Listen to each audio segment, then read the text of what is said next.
Hey everybody, Roger Levin here with your Practice Production Pearl of the Week. I'm going to talk about a concept you've never heard of because I made up the name of it, called wrong thinking. And wrong thinking is one of the biggest mistakes and dangers that business owners and people in charge can come across.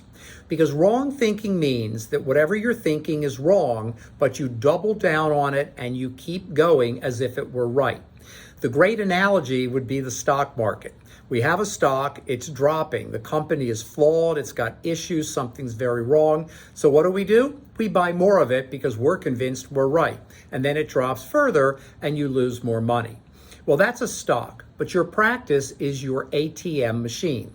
For most dentists, your income, which also leads to your savings and investment, will mainly come out of your practice. So wrong thinking gets very, very dangerous.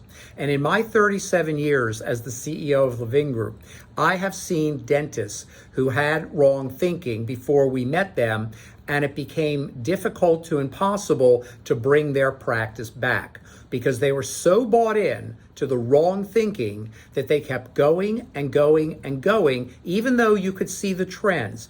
If you go back 3 or 4 years, production was dropping, new patients were dropping, collections were dropping, insurance companies were lowering reimbursements. The location was becoming a bad area that patients were leaving because they didn't want to come to. And wrong thinking, when you think you're right, but you're wrong, and you keep going, is one of the most dangerous factors in the success of a dental practice. Here's an example. We have a new client who had an office manager for 10 years. Over that 10 years, staff turned over constantly because she couldn't get along with anybody.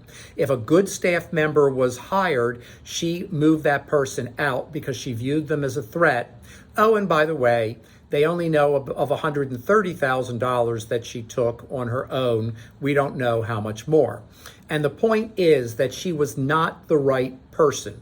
The fact that she committed an illegal act is separate. She was not the right person, and they believed it could work out, and they didn't want to deal with a new office manager, so they just kept going to the severe detriment of the practice. Now, in this case, the practice will survive and it can grow back, and that doesn't even include the pain and suffering they've gone through the last 10 years in dealing with the issues created by this office manager.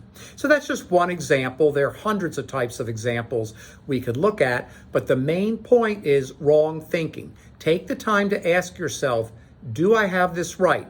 And very often your team, by the way, can be great to ask, unless the problem might be the team, to say, here's what I'm thinking, what do you guys think? And make sure that they feel comfortable and safe giving you their real opinion. As always, I wish you ongoing practice success and increased practice production.